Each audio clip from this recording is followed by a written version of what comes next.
Capítulo 2. O velho paradigma. Se você não mudar a direção, terminará exatamente onde partiu. Antigo provérbio chinês. Eu estava completamente acordado às 5:45 da manhã, mas não sentia muita vontade de sair da cama.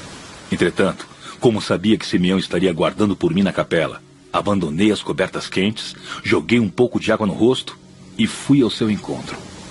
Simeão estava sentado na mesma cadeira que ocupava nas 5 cerimônias diárias. Ele acenou para mim e eu me sentei próximo dele.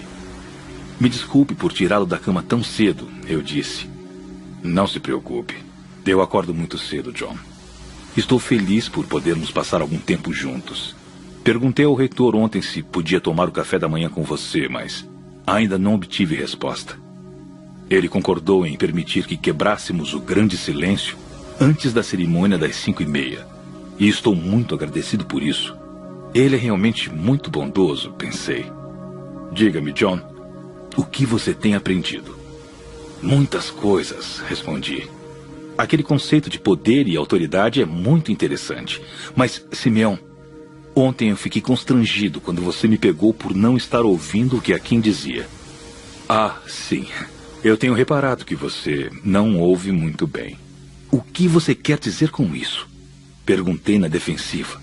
Sempre me considerei um bom ouvinte. Ontem de manhã, quando nos conhecemos em seu quarto, você me interrompeu no meio de uma frase 3 vezes. Isto, sinceramente, não me afeta. Mas, John, eu tenho receio das mensagens que você transmite às pessoas que lidera quando as interrompe desse modo. Ninguém lhe falou desse seu mau hábito? Não, realmente. Menti, sabendo que uma das maiores reclamações de Rachel sobre mim era que eu nunca permitia às pessoas concluírem uma frase. Isso frustrava muito os meus filhos. Rachel sempre repetia que provavelmente eu fazia a mesma coisa no trabalho e talvez ninguém jamais tivesse coragem de dizer-me.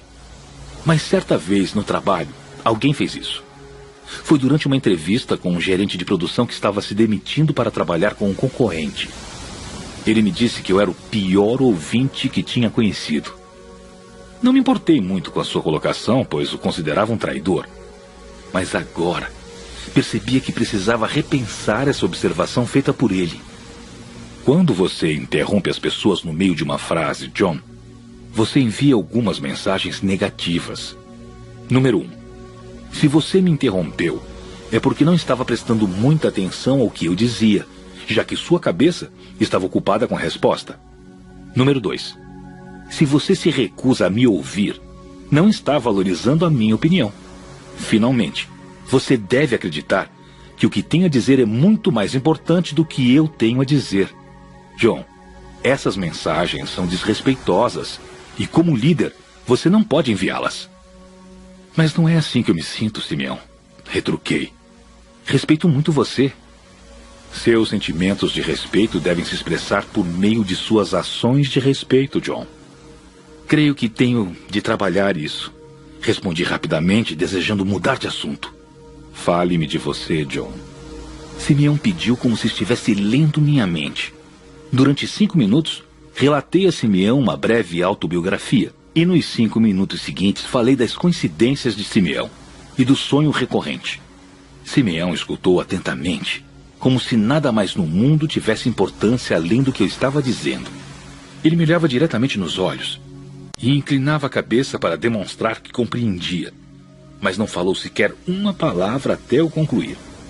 Depois de 1 minuto ou 2 de silêncio, ele disse: Obrigado por compartilhar sua história, John. É fascinante. Adoro ouvir sobre a jornada das pessoas pela vida. Nada de tão especial, eu disse, retraindo. Qual a sua opinião sobre essas coincidências de Simeão? Ainda não estou bem certo, John, ele disse, esfregando o queixo. Tenho a inclinação de concordar com a sua esposa de que, provavelmente, isso significa algo. Nosso inconsciente e os sonhos que ele nos fornece têm uma riqueza indescritível que estamos apenas começando a compreender. Sim, suponho. Então, como posso ajudá-lo esta semana, John? Creio que gostaria de roubar um pouco do seu cérebro, se possível, Simeão. Realmente estou lutando muito estes dias e minha mente é um verdadeiro turbilhão. Qualquer um imagina que um sujeito que tem tudo que todos poderiam desejar deveria estar contente e feliz. Contudo, como eu lhe disse, este não é o meu caso. John, levei muitos anos para aprender que não são as coisas materiais que nos trazem alegria na vida. Simeão disse como se estivesse declarando uma verdade universal. Olhe ao redor de nós. Os maiores prazeres da vida são totalmente grátis. Você realmente acredita nisso, Simeão? Só para começar, John. Pense no amor, no casamento, na família, nos amigos, nos filhos, nos netos, no nascer e pôr do sol, nas noites de lua, nas estrelas brilhando, nas criancinhas, nos dons do tato, do gosto, do olfato, da audição, da visão, na boa saúde, nas flores, nos lagos, nas nuvens, no sexo, na capacidade de fazer escolhas na própria vida. Todos são grátis, John. Alguns frades começaram a entrar na capela e eu soube que nossa hora estava quase chegando ao fim. Creio que aprenderei alguma coisa com você esta semana, Simeão. Não sei o que será, mas estou ansioso de continuar. Preciso ter a minha vida de volta novamente antes de perder o emprego e até a família. Mas, para ser franco com você, na realidade, estou me sentindo pior aqui. Quanto mais escuto você, mais percebo o quanto estou fora da linha. Acredito que nunca me senti tão por baixo. Este lugar é ideal para recuperar sua vida. Simeão respondeu. Havia um murmúrio na sala de aula quando o relógio começou a bater 9 horas naquela manhã. Simeão sorriu para o grupo e disse cordialmente: acredito que alguns de vocês estiveram lutando com alguns dos princípios que debatemos ontem. Você está certíssimo. O sargento explodiu como se falasse para o grupo todo. Essa história de conto de fadas vai contra tudo que nós aprendemos no mundo real. O pregador inclinou a cabeça e disse: o que você quer dizer com nós? Talvez você tenha que desafiar alguns dos seus velhos paradigmas, soldado. E o que é um paradigma, pregador? Resmungou o sargento. Algo que você tirou da Bíblia? Simeão assumiu a direção. Paradigma é uma boa palavra.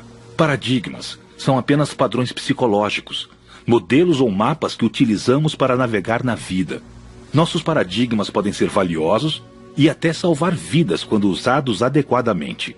Mas podem se tornar perigosos se os tivermos como verdades absolutas, sem aceitarmos qualquer possibilidade de mudança e deixarmos que eles filtrem as novas informações e as mudanças que acontecem pela vida. Agarrar-se a paradigmas ultrapassados pode nos deixar paralisados enquanto o mundo passa por nós. O sargento disse: está bem, agora entendi. Meu velho paradigma era que os frades eram estranhos e os mosteiros deviam ser evitados a todo custo. Graças ao meu capitão, que insistiu em mandar-me para cá, tenho o prazer de dizer que esses paradigmas estão sendo desafiados aqui nessa semana. Ele levantou os olhos e suspirou. Todos rimos, mas ninguém riu mais do que Simeão. Acredito que devo lhe agradecer, Greg. Simeão respondeu com um sorriso. Como exemplo de paradigma perigoso, pense na visão de mundo que uma garotinha vítima de um pai abusivo desenvolveria. Provavelmente, ela teria a ideia, o paradigma, de que os homens adultos não devem ser confiáveis. Enquanto ela fosse criança, esse paradigma a levaria a afastar-se do pai. Porém, se ela o transferir para o mundo adulto, é provável que, quando crescer, tenha grandes dificuldades com os homens. Compreendo, disse a enfermeira. O paradigma da menina pequena era que nenhum homem é confiável. Mas o paradigma apropriado é que alguns homens não são confiáveis. Entretanto, a menina ficaria impregnada pelo modelo que serviu para ela enquanto viveu no lar com aquele irresponsável e o transferirá inadequadamente para suas vivências no mundo adulto. Exatamente, Kim. Simeão prosseguiu. Por isso, é importante que desafiemos sempre os paradigmas sobre nós mesmos, do mundo, ao redor de nós, de nossas organizações e das outras pessoas. Lembrem-se de que o mundo exterior entra em nossa consciência pelos filtros de nossos paradigmas. E nossos paradigmas nem sempre estão certos. Eu acrescentei. Li em algum lugar que não vemos o mundo como ele é, mas como nós somos. O mundo parece muito diferente dependendo de nossa visão.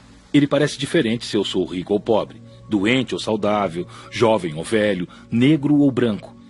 Minha mulher enxerga o mundo de modo muito distinto do meu, acreditem-me. A diretora disse: acredito que foi Mark Twain quem disse que precisamos ter cuidado para assimilar as lições apropriadas de nossas experiências. Ele exemplificou com o gato que senta no fogão quente. Como a experiência foi dolorosa, ele jamais se sentará em qualquer fogão, nem quente nem frio. Excelente, excelente! Simeão reagiu com seu sorriso costumeiro. Pensem nos velhos paradigmas. A terra é chata, o sol gira em torno da terra. A salvação virá se você for uma boa pessoa. As mulheres não podem votar. Os negros são inferiores. As monarquias devem governar as pessoas. Cabelos longos e brincos são apenas para mulheres. E assim por diante. Novas ideias e maneiras de fazer as coisas estarão sempre sendo desafiadas. E até rotuladas como heréticas, coisas do diabo, comunistas. Desafiar os velhos caminhos precisa de muito esforço. Porém, acomodar-se nos paradigmas ultrapassados também. O mundo está mudando tão rapidamente que podemos ficar paralisados se não desafiarmos nossas crenças e paradigmas. A treinadora declarou: eu gostaria de saber se este é o motivo do progresso contínuo tão grande nesses dias. Se uma organização não está desafiando suas crenças e velhas maneiras de fazer as coisas, a concorrência e o mundo apenas a ultrapassam. Por outro lado, averiguamos que as pessoas têm muita dificuldade em mudar. Por quê, Simeão? Simeão respondeu rapidamente: a mudança nos desinstala, retira-nos da nossa zona de conforto e nos obriga a fazer as coisas de modo diferente, o que é difícil. Quando nossas ideias são desafiadas, somos forçados a repensar nossa posição. E isso é sempre incômodo. É por isso que, em vez de ponderar sobre seus comportamentos e enfrentar a árdua tarefa de mudar seus paradigmas, muitos se contentam em permanecer eternamente paralisados em seus pequenos trilhos. A diretora fez uma careta. Um trilho é uma espécie de caixão sem alças. A treinadora contribuiu. O progresso contínuo é essencial tanto para as pessoas como para as organizações, porque nada permanece igual na vida. A natureza nos demonstra nitidamente que ou você está vivo ou crescendo, ou está morrendo, morto ou declinando. Simeão acrescentou: quase todos compram a ideia do progresso contínuo. Entretanto, por definição é impossível melhorar, a menos que mudemos. São sempre pessoas corajosas da linha de frente que desafiam e fazem as perguntas que abrirão caminho para as outras. George Bernard Shaw. A diretora interrompeu novamente. Disse uma vez que o homem sensato se adapta ao mundo. O insensato persiste em tentar adaptar o mundo a si mesmo. Portanto, todo o progresso depende do homem insensato. Muitas vezes comento com as minhas jogadoras, acrescentou a treinadora, que é preferível ser o cão-guia da matilha por 3 motivos. Primeiro, é ele quem abre os caminhos. Segundo, é o primeiro a ver a paisagem. E terceiro, não fica olhando para os rabos dos outros o tempo todo. Obrigado, Chris. Eu ainda não tinha ouvido isso. Simeão riu. Ele caminhou em direção ao quadro e escreveu exemplos de velhos e novos paradigmas, enquanto o grupo trocava ideias. Velho paradigma: invencibilidade dos Estados Unidos da América. Novo paradigma: concorrência global. Velho paradigma: administração centralizada. Novo paradigma: administração descentralizada. Velho paradigma: Japão igual a produtos de má qualidade. Novo paradigma: Japão igual a produtos de boa qualidade. Velho paradigma: gerenciamento. Novo paradigma: liderança. Velho paradigma: eu penso. Novo paradigma: causa e efeito. Velho paradigma: apego a um modelo. Novo paradigma: melhoria contínua. Velho paradigma: lucro a curto prazo. Novo paradigma: lucro a curto e longo prazos. Velho paradigma: trabalho. Novo paradigma: sócios. Velho paradigma: evitar e temer mudanças. Novo paradigma: a mudança é urna constante. Velho paradigma: Está razoável. Novo paradigma. Defeito zero. Simeão continuou. Certo. Temos velhos paradigmas sobre como dirigir organizações que precisam ser desafiados nessa entrada do novo milênio. Como a menininha, podemos estar carregando bagagem velha e paradigmas organizacionais inapropriados para um mundo em constante evolução. Segundo vocês, quais seriam os paradigmas predominantes na administração de uma organização hoje?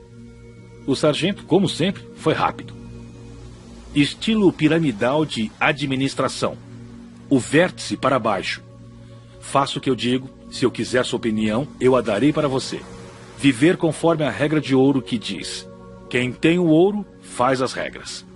Simeão encaminhou-se para o quadro novamente, devagar, dizendo: vamos falar do paradigma da administração de estilo piramidal e por que se tornou tão popular. Ele desenhou um grande triângulo e subdividiu-o em 5 partes. Nossa administração em estilo de pirâmide é um velho conceito herdado de séculos de guerra e monarquias. Nas Forças Armadas, por exemplo, encontra-se o general no topo, com coronéis, seguidos dos capitães e tenentes, sargentos, e adivinhe quem está lá embaixo? Os soldados, Greg disse. As tropas da linha de frente muitas vezes se referem a si mesmas como soldados e se orgulham muito disso. Obrigado, Greg. E quem é que fica mais próximo do inimigo? O general ou os soldados? Claro, os soldados, disse a treinadora. Simeão começou a colocar títulos de direção organizacional sobre os títulos militares, dizendo: daremos um passo de cada vez e adaptaremos este modelo militar às nossas organizações de hoje. Colocaremos o presidente no lugar do general, os vice-presidentes no dos coronéis, os gerentes intermediários no dos capitães e tenentes, e os supervisores no dos sargentos. Agora, adivinhem quem está na base da organização típica. Os soldados. 3 de nós responderam em uma só vez. Não são mais os soldados, o pregador anunciou. Agora, nós nos referimos a eles como os empregados ou associados. Obrigado, Lee. Simeão sorriu. E onde está o cliente neste modelo? Quem está mais perto do cliente? O presidente ou os caras que executam o trabalho e agregam valor ao produto? Espero que a resposta seja óbvia para vocês. Então eu disse: meu chefe costumava me lembrar que as pessoas que colocam o vidro nas caixas em nossa fábrica são as mais próximas dos clientes. Quer dizer, eu posso até conhecer os clientes pessoalmente e convidá-los para almoçar ocasionalmente, mas a coisa mais importante é a que está dentro da caixa quando ele tira a tampa. E a última pessoa a tocar naquele vidro é o trabalhador. Acredito que isso o faz mais próximo dos clientes. Velho paradigma. Presidente, general. Vice-presidentes, coronéis. Gerentes intermediários, capitães e tenentes. Supervisores, sargentos. Empregados, associados, soldados, tropas. Cliente, inimigo. Sim, eu ouvi dizer que os executivos se sentem muito sozinhos no topo. Mas todos os outros também estão sozinhos, porque cada um está tratando de executar o seu trabalho. Teresa deixou escapar. Então você tem um modelo que se parece um pouco com este. Simeão anunciou, afastando-se do quadro, e perguntou: este é um bom modelo ou paradigma para dirigir uma organização hoje? Uma coisa é certa, respondeu o sargento um tanto na defensiva. Esta é uma maneira eficiente de realizar o trabalho. Nosso país alcançou grande projeção usando este estilo. Foi um sucesso durante muito tempo. Bem, comentou o pregador, parece muito natural que depois das grandes vitórias do início do século XX, as pessoas retornassem para casa acreditando que esse estilo de poder de cima para baixo, de obedecer ordens sem questionar, fosse o melhor para conseguir o que se desejava. Muitas pessoas, provavelmente, voltaram para casa elegendo essa maneira como a melhor e talvez a única de conduzir seus negócios, seus lares, os times esportivos, as igrejas e as organizações não militares. É indiscutível que o modelo militar foi eficiente para ganhar guerras. Simeão concordou, balançando a cabeça. Mas eu me pergunto se, tal como na história da menininha do nosso exemplo, não transferimos inadequadamente um modelo que serviu perfeitamente bem na defesa de terras e crianças para um mundo onde o mesmo modelo não será tão eficiente. Este modelo nos serve bem hoje ou há um caminho melhor? Sabe, Lee começou, quando olho para o modelo no quadro, fico admirado por termos o cliente no mesmo lugar do inimigo. Você acredita mesmo que as organizações veem o cliente como um inimigo? Certamente eu não gostaria que fosse assim, pelo menos conscientemente. Kim respondeu. Mas quando olho para esse estilo de administração de cima para baixo, fico preocupada com as mensagens que estão sendo enviadas para os empregados. O que você quer dizer com isso? Perguntei. Na organização, todos estão olhando para cima, para o chefe e longe do cliente. Ela respondeu rapidamente. Boa observação, Kim. Simeão exclamou. Isso é exatamente o que acontece com uma mentalidade ou paradigma de cima para baixo. Se eu tivesse de ir à sua organização e perguntasse aos empregados quem eles estão tentando agradar ou a quem eles servem, qual seria a resposta da grande maioria? Respondi sem vacilar. Eu gostaria de pensar que eles diriam o cliente, mas receio que diriam o patrão. Sim, de fato estou seguro de que os empregados da minha fábrica diriam algo como estou aqui para fazer o chefe feliz. Se o chefe estiver feliz, a vida é boa. Triste, mas provavelmente verdadeiro. É honesto de sua parte reconhecer isso, John, afirmou Simeão. Minha experiência tem sido a mesma. Hoje, em muitas organizações, as pessoas se empenham sobretudo em manter o patrão feliz. E quando todo mundo se empenha em manter o chefe feliz, quem se preocupa em manter o cliente feliz? A diretora parecia um pouco perplexa quando disse vagarosamente. Isso é muito triste. Talvez o cliente precise estar no topo. Isso não faz muito mais sentido? Claro que faz, Teresa, respondeu o pregador.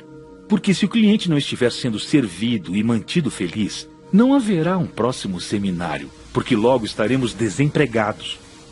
Simeão encaminhou-se para o quadro. Seguindo o que Teresa disse, suponham que nosso paradigma de cima para baixo esteja de cabeça para baixo.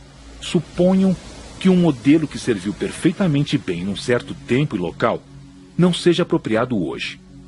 E se, como Teresa sugeriu, invertêssemos o triângulo e colocássemos o cliente no topo? E, como dissemos anteriormente, os mais próximos do cliente fossem os associados ou empregados, apoiados pela linha de frente dos supervisores e a seguir todo o resto. O novo modelo poderia se parecer com este. Simeão distanciou-se do quadro. Creio que você está vivendo na Ilha da Fantasia, Simeão, exclamou o sargento. Você está dizendo que os empregados deveriam estar no topo dirigindo o negócio? Todo esse papo engraçado na teoria, mas esqueça dele no mundo real. Novo paradigma. Cliente. Associados. Empregados. Supervisores. Gerentes intermediários. Vice-presidentes. Presidente. Simeão sorriu tranquilamente. Por favor, atore-me mais um minuto ou dois, Greg. Imaginemos uma organização cujo foco principal fosse servir ao cliente. Imagine, como mostra a pirâmide, uma organização onde os empregados na linha de frente estivessem servindo aos clientes e garantindo que suas verdadeiras necessidades estivessem sendo satisfeitas. E suponha também que o supervisor da linha de frente começasse a enxergar os empregados como clientes e se dedicasse a identificar e preencher suas necessidades. E assim por diante, pela pirâmide abaixo. Isso exigiria que cada gerente adotasse uma nova atitude, um novo paradigma, reconhecendo que o papel do líder não é impor regras e dar ordens à camada seguinte. Em vez disso, o papel do líder é servir. Que paradoxo interessante. E se estivesse tudo de cabeça para baixo? Talvez liderássemos melhor servindo. A enfermeira apoiou. No hospital, eu sempre digo aos meus supervisores que seu trabalho é retirar todos os obstáculos, todos os empecilhos para que os empregados possam servir aos pacientes. Eu lhes digo para se verem como gigantescos niveladores de estradas. removendo todos os quebra-molas ao longo do caminho. Usando suas palavras, Simeão, remover os obstáculos seria servir as pessoas. Isso mesmo, o pregador acrescentou. Lamentavelmente, muitos gerentes colocam obstáculos em vez de retirá-los. Eu costumava chamar os supervisores que passavam os dias colocando obstáculos de gerentes gaivotas. Um gerente gaivota é aquele que periodicamente voa para dentro da área, faz muito barulho, engana as pessoas, talvez como seu almoço, e desaparece. Creio que todos nós conhecemos alguns gerentes assim. É uma vergonha que tantos líderes gastem seu tempo falando de seus direitos como líderes, em vez de suas terríveis responsabilidades como líderes. Simeão sorriu. Está na hora da capela do meio-dia. Resumindo o que discutimos, um líder é alguém que identifica e satisfaz as necessidades legítimas de seus liderados e remove todas as barreiras para que possam servir ao cliente. Repetindo, para liderar, você deve servir. Viva Simeão! Viva Simeão! O sargento cantou até perder o fôlego enquanto saía. Após o almoço, decidi andar um pouco na praia antes da aula da tarde. Greg perguntou se podia ir comigo e eu menti educadamente. Seria ótimo. O sargento era a última pessoa com quem eu gostaria de passear. Caminhamos uns minutos silenciosamente até que ele perguntou: o que você acha de toda essa coisa de poder versus autoridade e de servir as pessoas? Ainda não estou certo, mas eu continuo escutando, respondi. Tenho dificuldade em acreditar que isso funcionaria no mundo real. É grego para mim. Para nós dois, Greg. Eu disse apenas para ser agradável. Mas pela segunda vez em menos de 5 minutos, eu mentia para o Greg. As palavras de Simeão não eram língua estrangeira para mim. Reconheci a verdade quando a ouvi.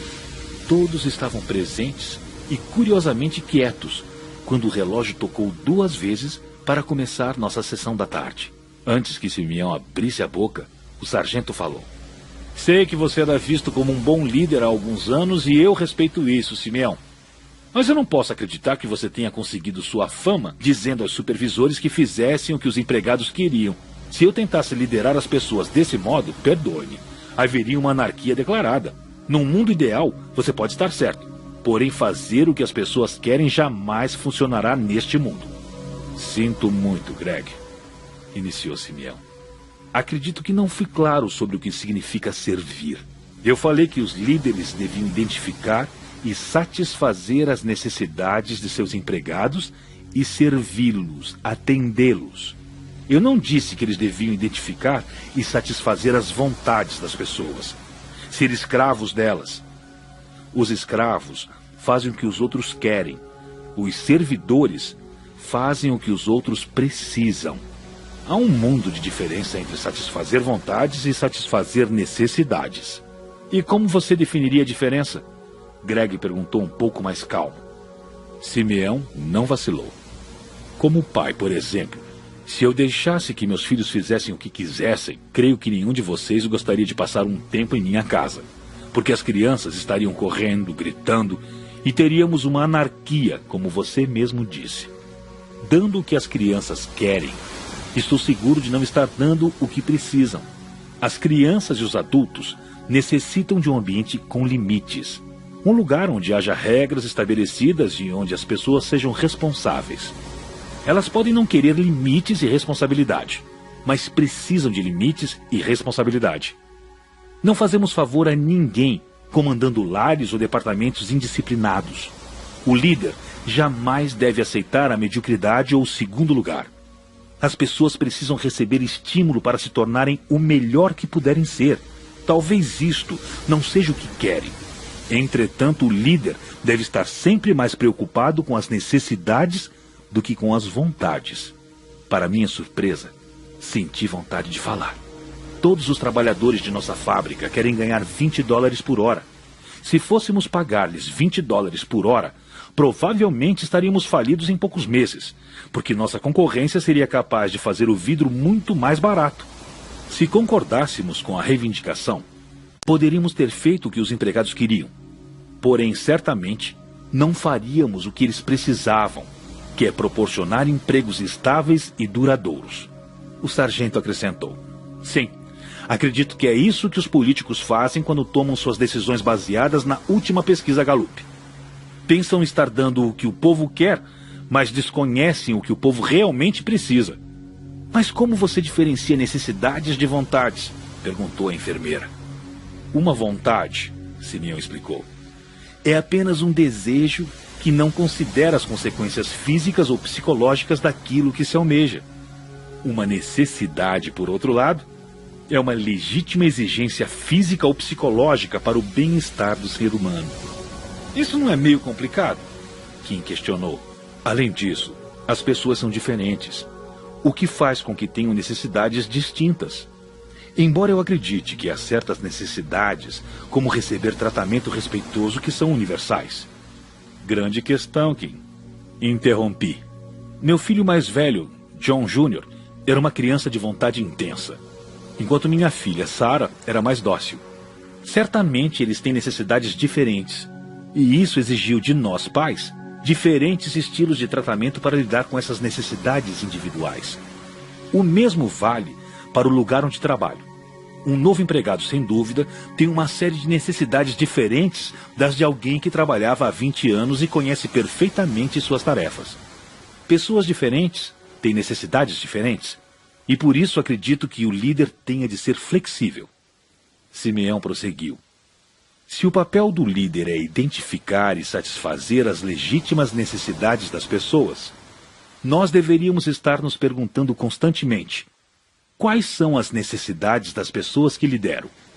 Quero desafiar vocês a fazerem uma lista das necessidades que essas pessoas têm em sua casa, na igreja, na escola, onde quer que vocês liderem.